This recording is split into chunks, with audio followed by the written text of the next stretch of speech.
Hello tout le monde, alors aujourd'hui on va parler de la nécessité de guérir, de vivre un processus de guérison intérieure avant de pouvoir entrer dans une nouvelle relation, avant de commencer une nouvelle relation, en particulier une relation de couple, une relation amoureuse. Voilà pourquoi c'est important de guérir intérieurement avant de se mettre dans cette relation-là avec quelqu'un. Et pourquoi particulièrement cette relation-là? Eh bien, c'est parce que la relation de couple, elle a ceci de particulier qu'elle va vous mener dans votre dernier retranchement. Parce que c'est une relation hyper intime. C'est une relation où on ne peut rien cacher. Et si on peut cacher quelque chose, on peut le cacher au début, peut-être, mais tôt ou tard, ça fait sortir certaines choses de nous, même des choses au fond dont on ne savait même pas que ces choses-là, elles étaient à l'intérieur de nous.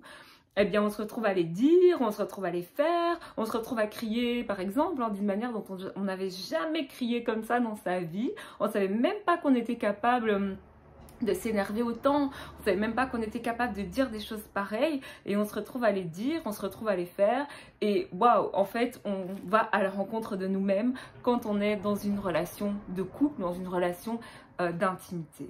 Et c'est pour ça, entre autres, que c'est hyper important de pouvoir guérir avant de s'engager. La relation de couple, la relation notamment de mariage, c'est une relation où il n'y a pas de pause, où il n'y a pas de répit, où il n'y a pas de « attends, je vais prendre 2 semaines, je vais me remettre à niveau et puis je pourrai à nouveau discuter avec toi, je pourrai à nouveau être confrontée à toi ». C'est pas ce genre de relation.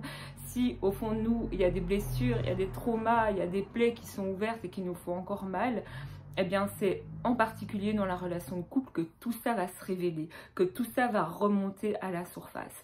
On va aussi juste aborder, toucher du doigt la dépendance affective, parce que quand on parle d'une relation de couple avec une personne qui n'est pas guérie, ou entre deux personnes qui ne sont pas guéries, on va souvent avoir un phénomène de dépendance affective. Alors pour commencer, on va prendre un exemple, c'est toujours beaucoup plus simple de comprendre les choses avec des exemples. Imaginons que voilà, je suis prête, j'ai rencontré quelqu'un, c'est mon prince charmant et je me moque pas du tout. Et voilà, j'ai une histoire qui fait que j'ai vécu du rejet dans ma vie, j'ai vécu du rejet.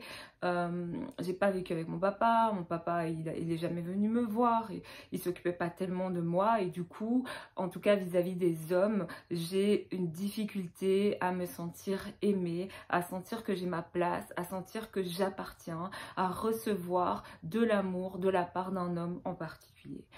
Et quand je vais trouver l'élu de mon cœur, je vais presque inconsciemment quelque part attendre de lui qu'il me démontre tout cet amour qu'on ne m'a pas démontré auparavant. Et de me dire, si jusqu'à présent j'ai souffert de ce sentiment de rejet, j'ai souffert de me sentir mal aimée, de ne pas avoir l'appui, le soutien que j'attendais, aujourd'hui, dans cette relation, tout va se résoudre. Parce que je vais enfin avoir ce que je voulais. Et ça, c'est le plus grand piège de toute personne qui a été blessée un jour, c'est de croire que, tiens, si j'avais ça, ça irait mieux. Le jour où on m'aimera vraiment, où j'aurai vraiment quelqu'un qui m'aime, ça ira mieux. Le jour où j'aurai quelqu'un qui est vraiment digne de ma confiance, ça ira mieux. Et ça, c'est vraiment un gros mensonge et qu'il faut déloger tout de suite de vos pensées si c'est ce que vous pensez. Un besoin qui est généré par une blessure ne peut jamais être comblé. On répète, un besoin qui est généré, qui est le fruit d'une blessure, ne peut jamais être comblé. Si j'ai un sentiment de rejet, si j'ai un manque d'amour, la personne qui est en face de moi, elle peut m'aimer comme elle veut. Elle peut me démontrer son amour comme elle veut. Ça remplira jamais le vide qu'il y a en moi, car en réalité, j'ai pas tant besoin d'être aimée que d'être guérie.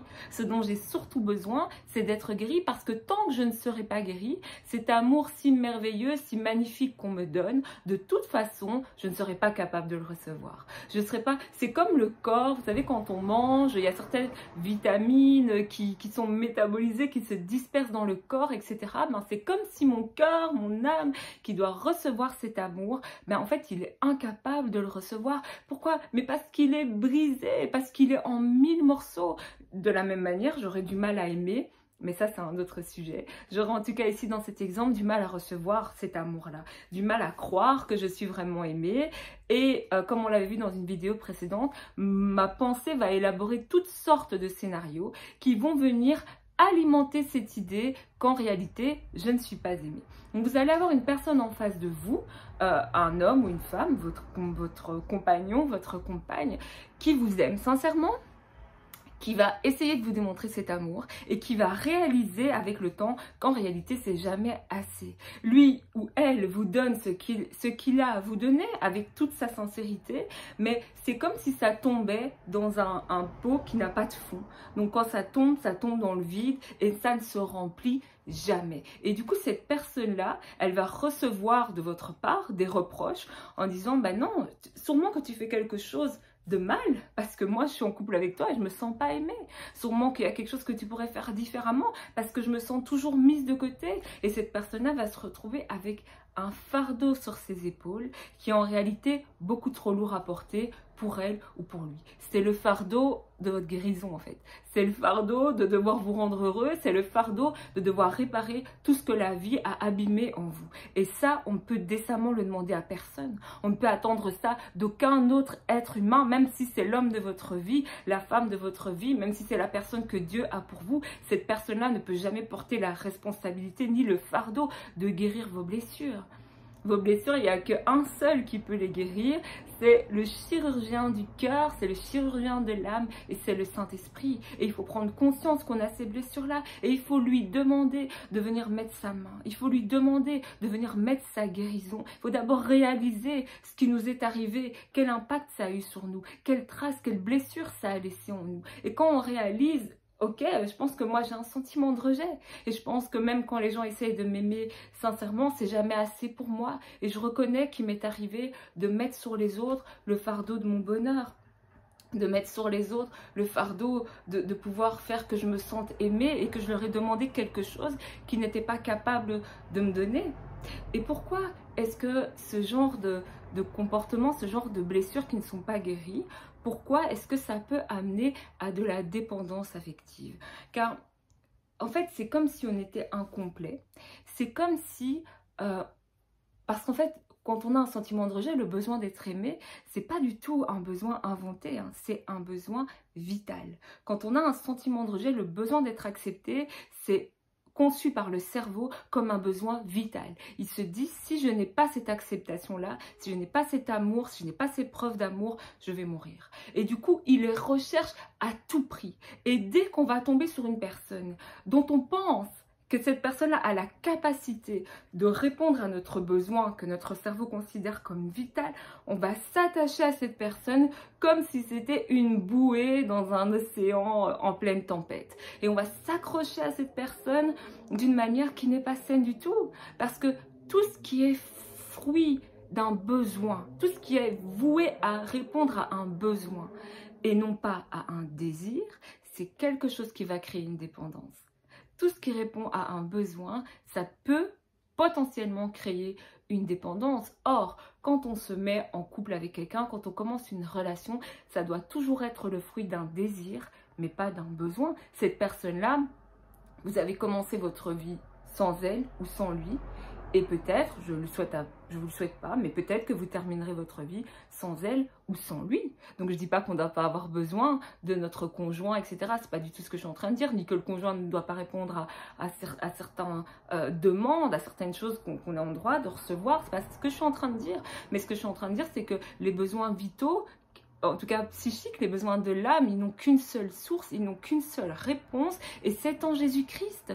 Car quand vous considérez que quelqu'un, il a la capacité de répondre à votre besoin vital, ça veut dire que vous devenez dépendant de cette personne. Quand vous devenez dépendant de cette personne, ça veut dire, peu importe comment cette personne, elle se comporte avec vous, vous serez toujours en train de la suivre, vous serez toujours en train de la chercher parce que il y a quelque chose en vous qui vous dit, cette personne-là, elle a ce dont j'ai besoin. C'est comme ça qu'on se retrouve avec des personnes qui sont dans des relations violente, où il y a de l'humiliation, où il y a vraiment pas de respect, où on a même des personnes qui subissent toutes sortes de choses, mais pourtant elles n'arrivent pas à se détacher de ce partenaire-là qui les fait tant souffrir, qui les humilie, qui les rejette.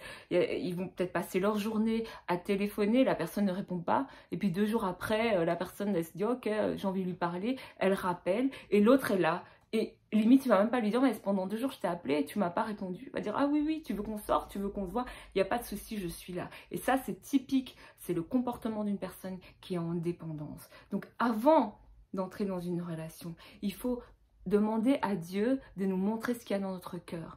Comme David, il dit, sonde-moi, ô Dieu, et connais mon cœur. Il faut lui dire, Seigneur, montre-moi les blessures qui sont cachées dans mon cœur.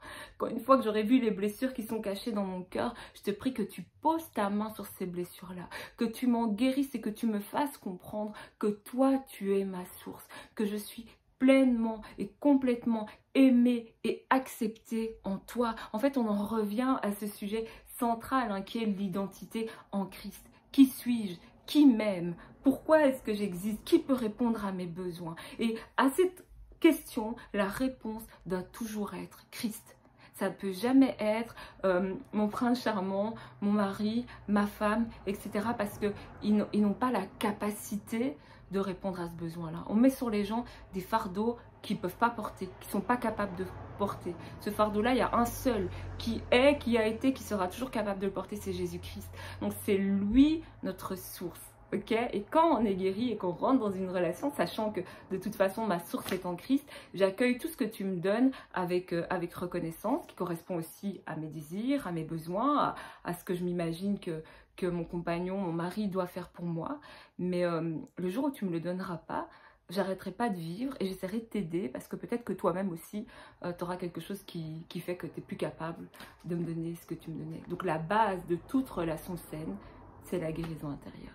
Que Dieu vous bénisse.